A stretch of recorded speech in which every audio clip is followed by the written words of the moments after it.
Dear colleagues, dear experts, dear colleagues journalists, are we all ready and set?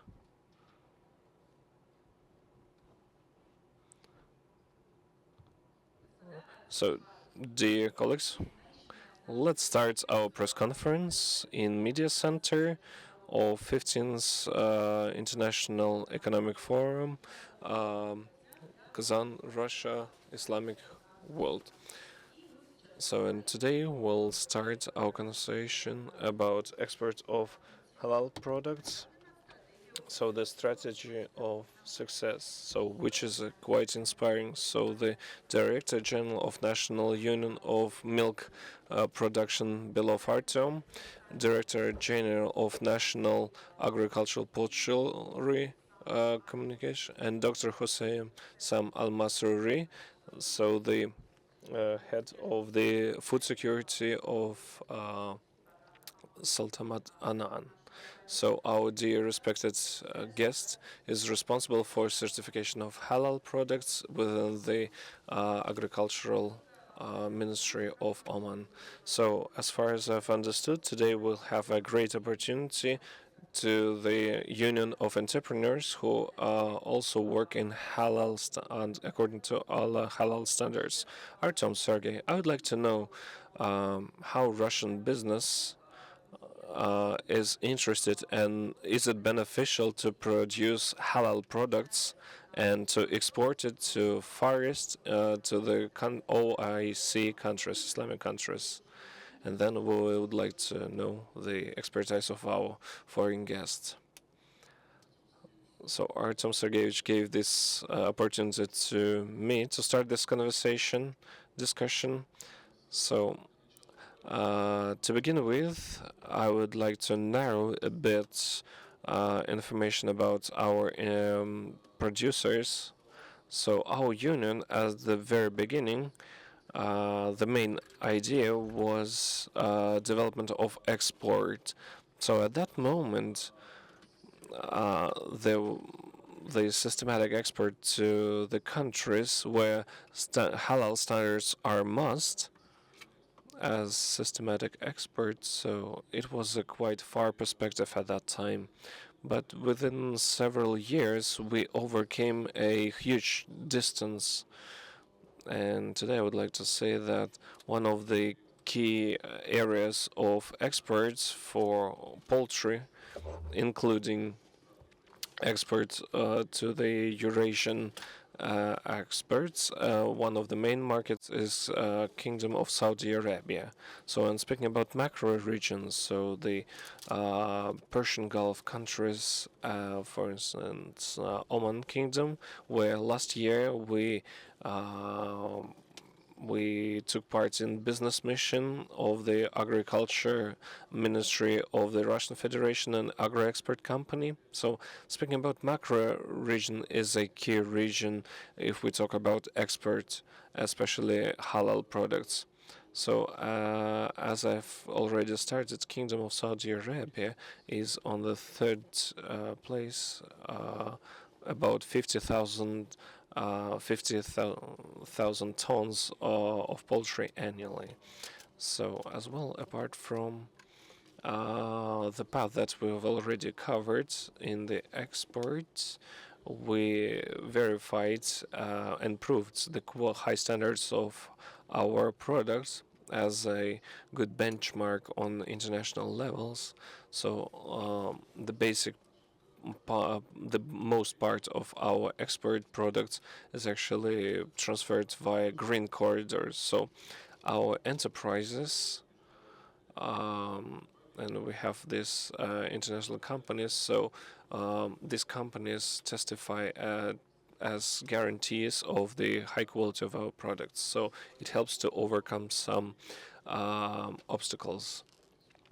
So, in speaking about the roundtable that we had, not only Arab countries but also Southeast Asian countries like Malaysia, that's our the well the religion is separated with government, but they're top five importers of halal products and exporters of halal products. So now we haven't received any verification there, and we hope that by the end of this year we'll accept this access to the market of Malaysia, and we hope that we will start exports supplies there. And coming back to MENA region, the Arab countries and Northern African. So we're not limited with Saudi Arabia. We include Oman, United Arab Emirates, and we received an access to Oman market quite recently. Also, Northern African, Western African countries that require halal regions, and some regions that were not like officially recognized as Muslim countries, but where the final clients they're asking and demanding for halal standards. So these products are considered as more safe and high quality, but I would like to say that we have no bad and good products. Well, due to our regulators like Rospotrebnadzor and Rossельхознадзor, which are the supervising and surveilling organizers, and we are talking about not only about getting the finishing product but also the all stages of the development, feeding and raising poultry. So, and halal is always considered as a high quality standards. So that's why some countries they require these halal standards.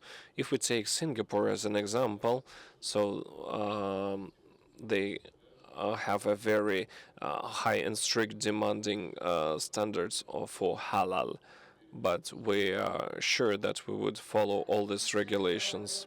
And I hope that we will receive milk production and dairy products supervised delivery here. So, dear colleagues, some short issues.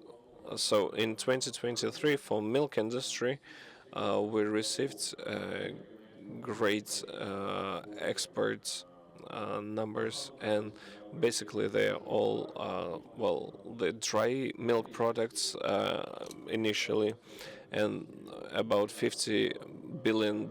So the world trade circulation, and it's growing dynamically. So in next 10 years, it would receive about 2% growth. It's the highest growth rates in all food market. So this market is developing quite rapidly. So we really created a great exports. About 15% of the produced products for milk products, and the base was close to zero. So we see it's a significant growth. So Russia will be a beneficiary of the world trade that would witness next 10 years. So this area is still very promising in for investing.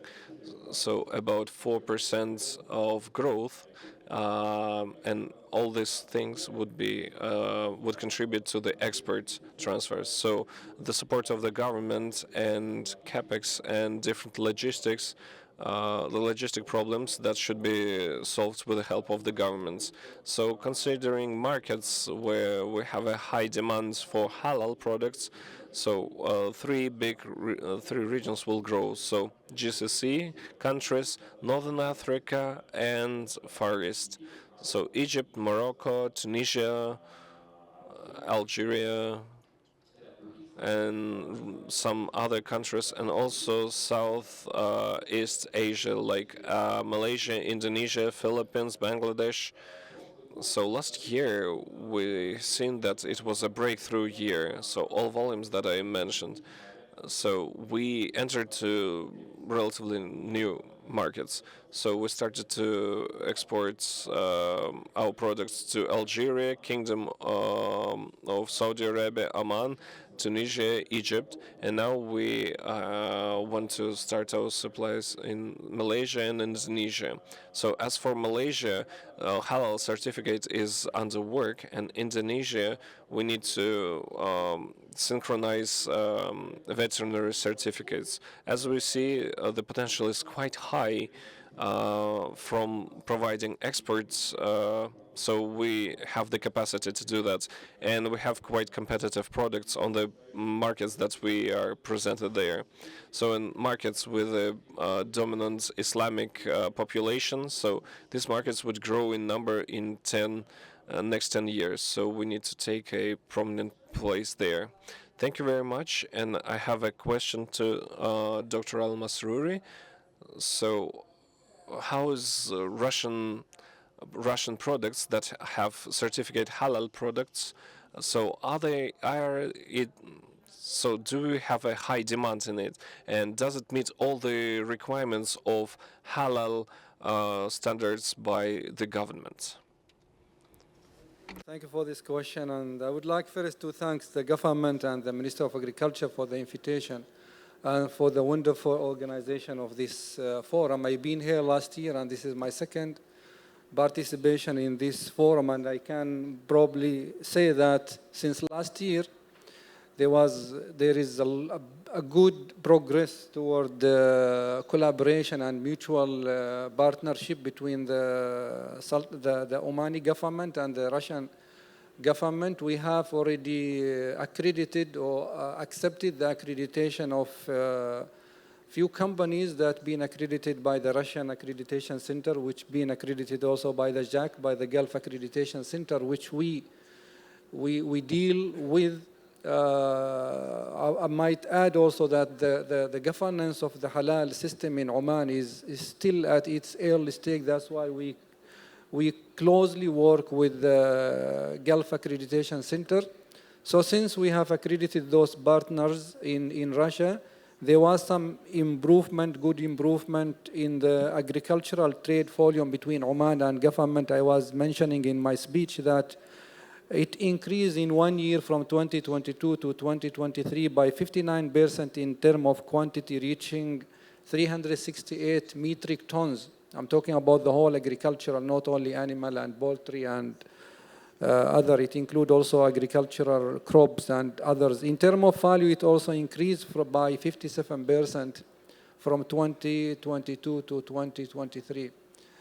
Talking about the governance in Oman, although I'm coming from the Food Safety and Quality Center, but the governance of halal is linked also with Animal Quarantine Directorate, which is also under the same umbrella of the ministry, because the center is under the Minister of Agriculture, Fisheries and Water Resources. So we work together with the standardization also sections to govern the halal systems and try to make the collaboration in efficient way.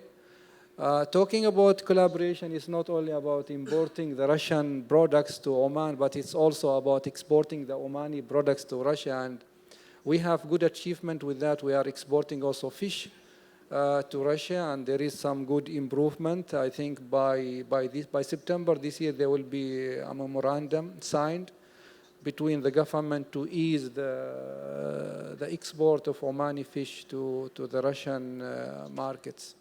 Thank you.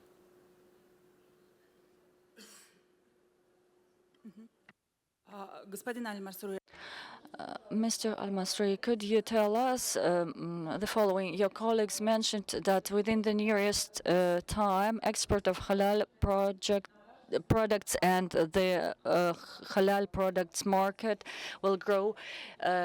Is Oman market ready to receive all these products?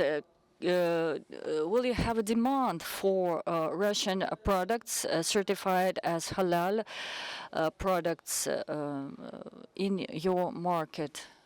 And will be these supplies enough for your country? Well, talking about supply and demand, this is probably a business, issue. The companies should know the market, but we are facilitating the flow of the products from, for example, from Russia to Oman. But I believe that, yes, there is a potential market. We are very open to most of the countries, including Russia, of course, and probably back again to the question I didn't highlight that, yes, the Russian products has a good, what should I say, perception within the Omani customers. And of course, because as I was saying also this morning, the mutual trust and respecting the consumers' needs is very important in halal food, and we have experienced such things with the Russian products. Now, talking about the volume, this is probably a question should be addressed to the business, but I think, yes, there is a potential, and because it's food, and you know everybody is needing food, and if the business compete with other products that probably having superior characteristics than other products, that will be a plus, of course, for the Russian. Thank you. Да, Сергей. Артем, ну, я бы на самом деле, вот, что касается...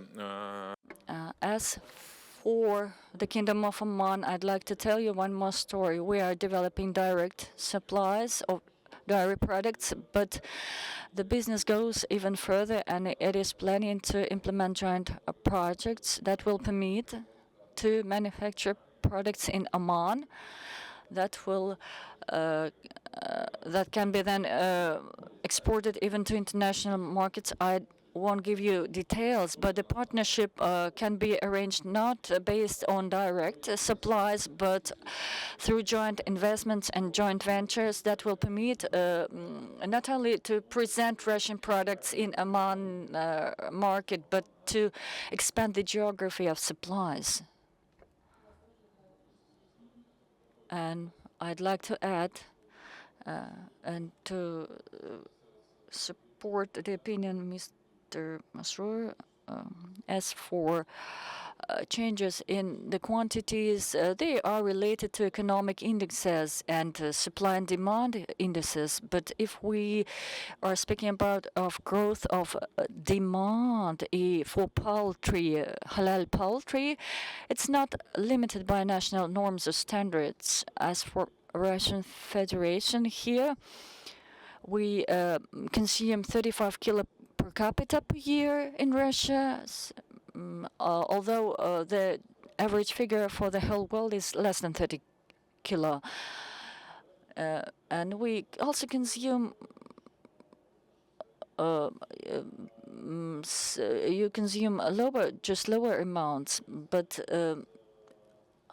the growth in these figures is the index of growth and development of economy of the country, and also of the purchasing capabilities of your consumers, and the general growth in population and growth of Islamic population in Islamic countries involving growth in consumption of halal products will contribute to growth in halal poultry production and demand, and 50% of the meat altogether is forecasted to fall to poultry, namely poultry. And thus we can make a great contribution to these figures, to increase of these supplies through cooperation in our micro-regions. You highlighted one important thing, which is not only exporting. Oman is very open and very keen to welcome any investors that they would like to invest in the production in the country, and we have a window, a one-stop station, call it Invest in Oman, that it can facilitate any even major project that could be done in the Sultanate. So this is another opportunity. It's not only by exporting the products to Oman, but you can come all the way there and invest in the production. I think the country is very keen, very open to to welcome such investment in the country. Plus, we could probably be a hub also to re-export the Russian product maybe to other countries in the GCC or in the MENA region as well.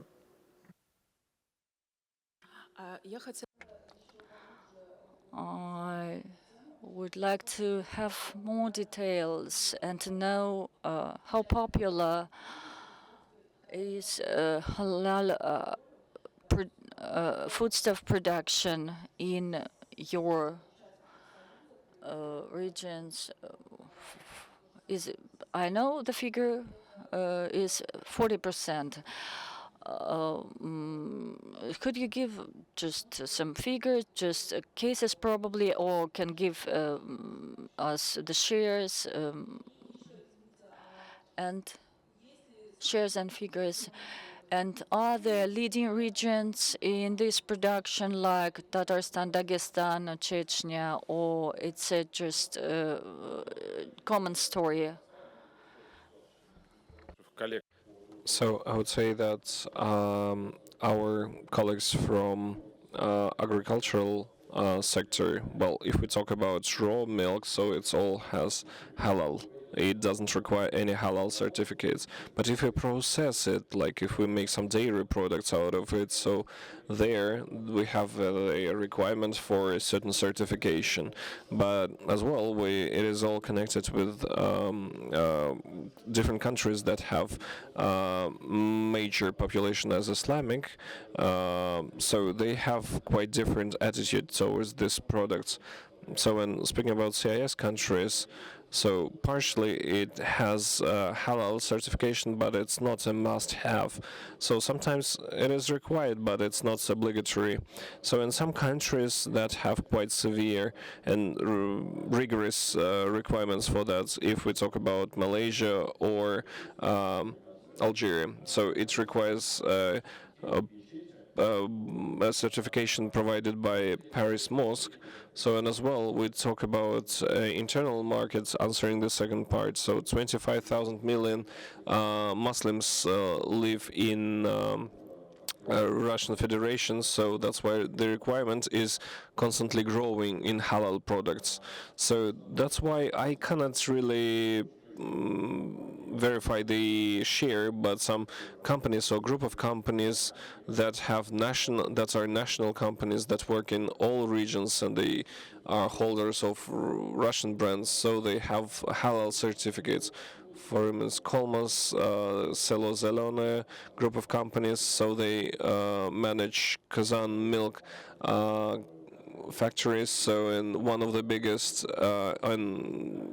factories for milk refining and processing, not only in the region but in all Russia.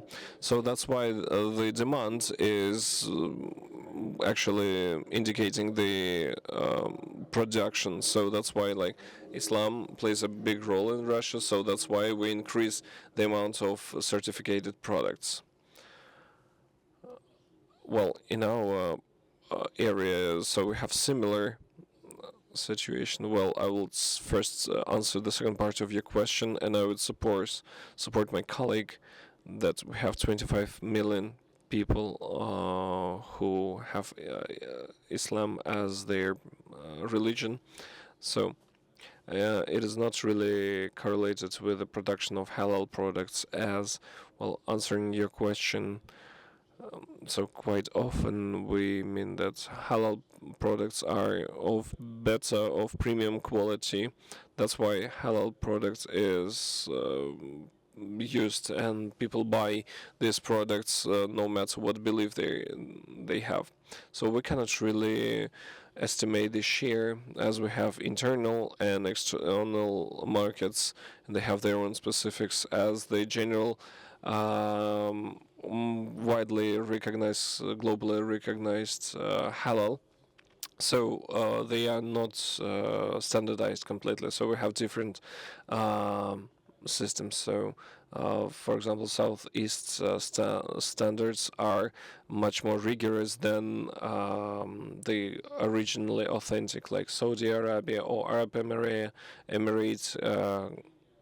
So these demands are less rigorous. So, and we should talk about prioritizing of producing halal products for exports. So, they are interconnected with economy of the enterprise. So, why is it important? If we take Kingdom of Oman and MENA region, so for instance, like they prefer like smaller poultry. So the standard weight of our like poultry is not really demanded on this region. So that's why we have like a special enterprise that produce smaller poultry of weight of 1 kilo. So that's why it puts some load on economic load on the enterprise, but well, they are working for experts, and that's why they get profits by exporting these products. So, and also there are some companies that produce halal products and they do not select it, so they are both like exporting and importing these products where we have no such strict requirements on physical um, issues. So that's why, like these examples that I said to you, that systematic players they are interested in uh, keeping and increasing the export of halal products. So that's why Muslim regions in the foreseeable future will be key markets for us. So and we will increase the consumption will be increased on these markets. So now let's try to estimate the positive dynamics. So, like last year, we've seen that 23 by 23% we witnessed decrease of halal import export, and like about 39% we expect the volume, the increasing of exports from of Tatarstan halal products in this year. So, and what about the prognosis on 2024 and next upcoming years? So, how fast we would witness the growth of the products exports? So, will it be like 10, 20, 50, 70% of growth? I would say that, well, sometimes we just like catch upon some number, but we cannot really see the dynamics per year. So, for example, like the ruble strengthened last year, so there are a lot of factors that influence exports. So, especially for new markets that we open for ourselves. So that's why every little detail might influence it. So, and in general, for last 5 years, the exports of halal products in Russia has grown up to 40% for the last 5 years. So, I'm speaking about milk exports. So, these are like Islamic countries that receive these products. So, Algeria, Tunisia, Morocco, Egypt, Persian Gulf countries, Southeast Asia countries, so as a bigger players. So that's why the exports that would increase, it would be all achieved by the exporting to these countries. So and we're not ready to estimate the share. So we just like started our presentation and now providing of our products on these markets. So that's why like exports would definitely grow and the tempos would be like two-figure numbers. So from my side, I would offer to look at the situation from a different perspective. So Artem Sergeyevich, well, clarified it quite clear for us, but um, expert in the upcoming future, it would be a great trigger for investments in our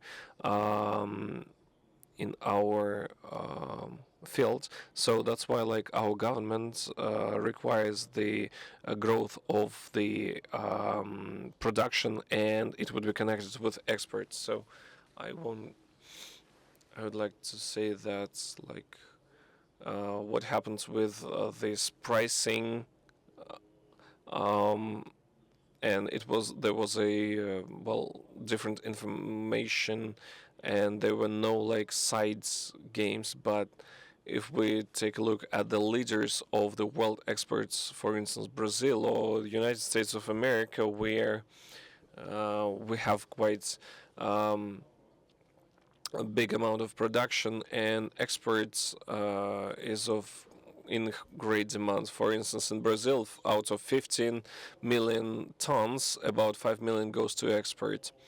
So in this share, about 30%, and for the United States of America, it's a bit lesser. It's about 15% of export. So in these numbers, they can help us to get rid of and hedge these risks that are connected with some one-time things or some veterinary things or some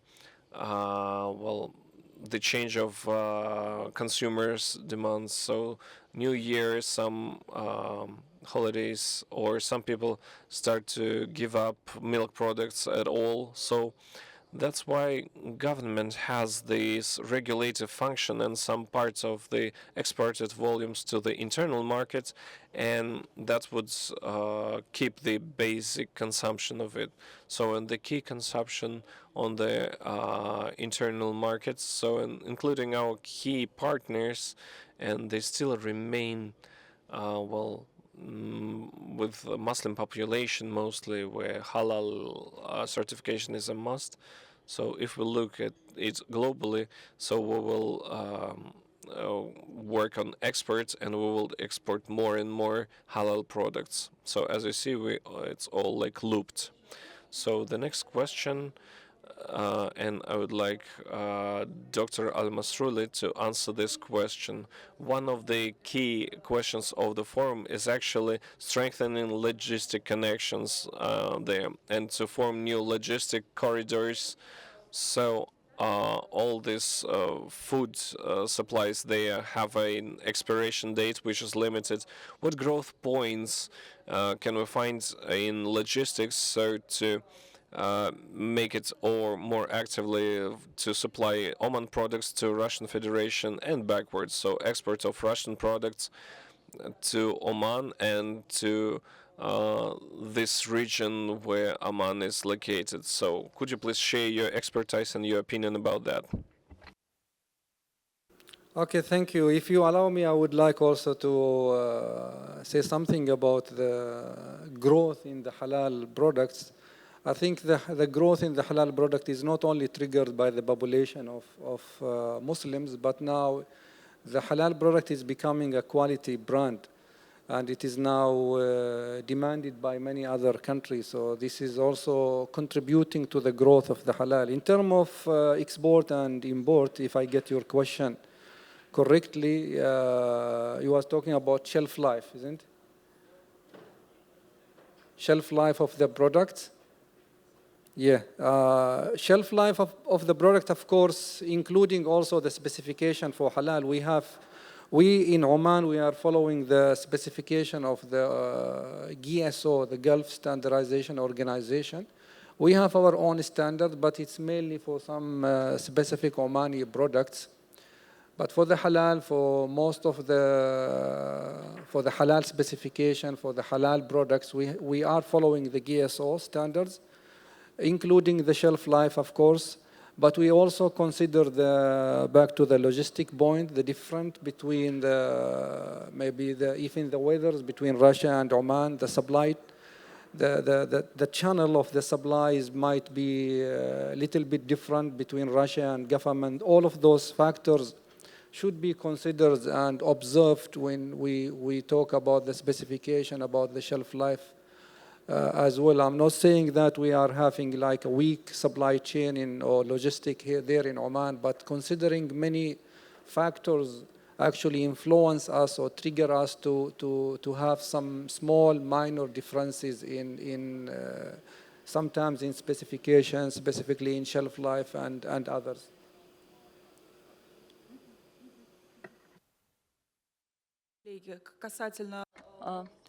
And what about the logistics of the products? It would be great to produce halal products in Islamic world countries, but as for logistics, what solutions do we need in order to successfully implement all the initiatives covered by you?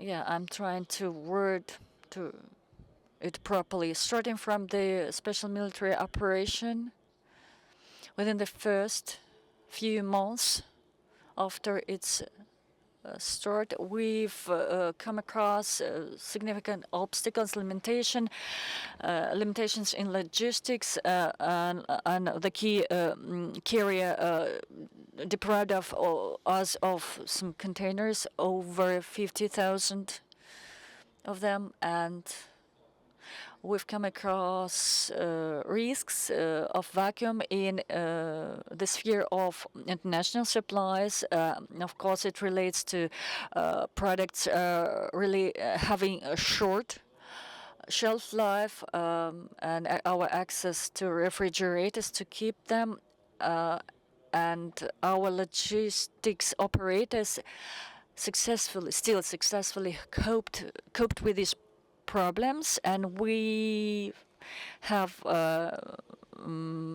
involved new operators from China. I would not give their names, and our local Russian operators successfully overlived this crisis, and by the end of the year 2023, the cost of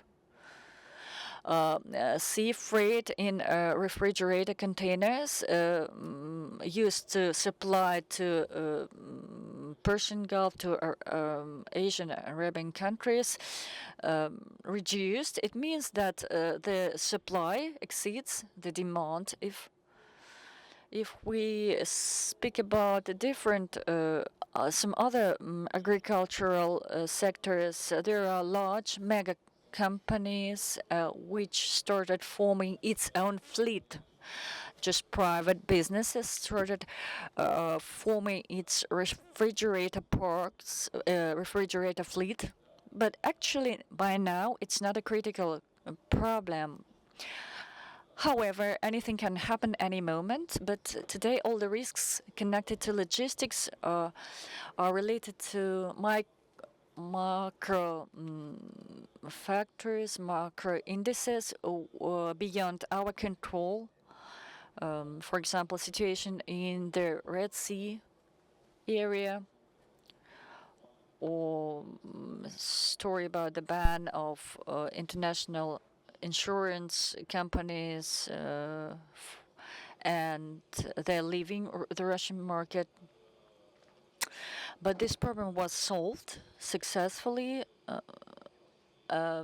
So from the very beginning, the situation seemed really crucial, but we managed to survive, and now we enjoy better conditions, and it is connected to to the fact that before 2022, companies, Russian businesses enjoyed nice conditions, favorable conditions, and were not somehow fostered to improve anything. But when they were stuck out of the comfort zone, they understood that there existed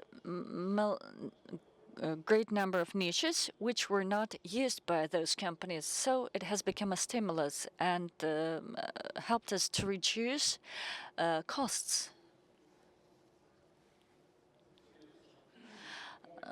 Sergey gave us a detailed explanation. Yes, we had some difficulties in logistics. They started from 2020, from COVID. There are some aspects which still persist, but I don't mean that something cannot be exported or sent somewhere, but the price It's the matter of price, cost of logistics, and still we enjoy subsidizing some bonuses from the government for the business. And I strongly hope that in the nearest future, the situation will stabilize and the share of logistics will drop in the structure of our expenses. Thank you for your detailed answers. Dear colleagues, do you have any questions to our speakers?